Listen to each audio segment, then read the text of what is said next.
There's not too many here who you would completely exclude on any basis. But Jake Whiteman is the favourite. The world champion for Scotland. Can he take the Commonwealth title? There are front runners in this race, but perhaps not in the sort of form that they would normally want to take it out really hard. The likes of Chariot, the likes of Ollie Hall, and Elliot Giles just goes to the front, and it's the South African, rather unusually, who's gone to take this on. You wouldn't expect to see him there. Not too quick, it doesn't look, Paula, so a decent pace being set, but tactics are going to be so important as ever.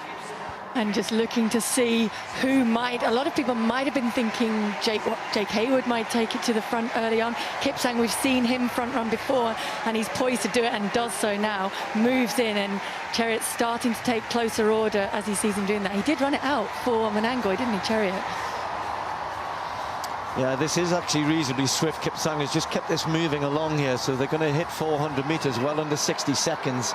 And anything around 55, 56 is very quick, and it is. That's probably too quick in the sense of what Kipsang, I think, is capable of at the minute, but he's gone at this with confidence. Giles is slotted in there, and Jake Whiteman, as ever, is never going to be too far away from the front when he senses that the big names have gone up there.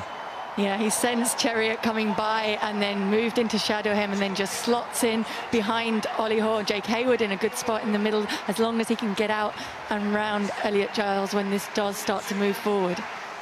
This is going to require patience, and Josh Kerr has just kept at the back there, kept off this pace a little bit. They will slow down. That was too quick through the first 400 metres. And Jake Whiteman just gliding through. Ollie Hall likes this sort of pace. The tall Australian just almost giving Elliot Giles a bit of a nudge. Gourley in mid-pack. Josh Kerr just getting a little closer.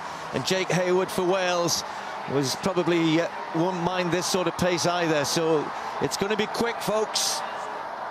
And Chariot takes over the reins, and will he try and hold it from here? Will he try and hold off anybody who tries to come by him? I think this is all playing into Jake Whiteman's hands here, because he's got the fitness he knows he has, and he can run hard off this sort of quick pace.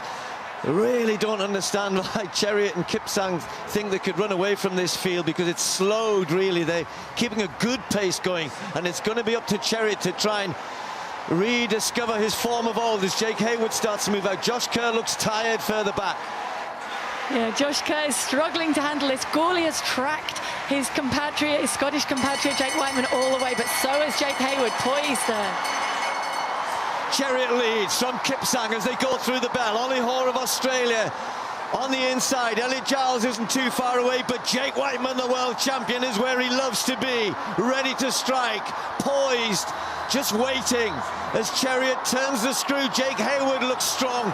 The Welshman just trying to follow the Scot, and the world champion strikes early. He's doing exactly what he did at the World Championships.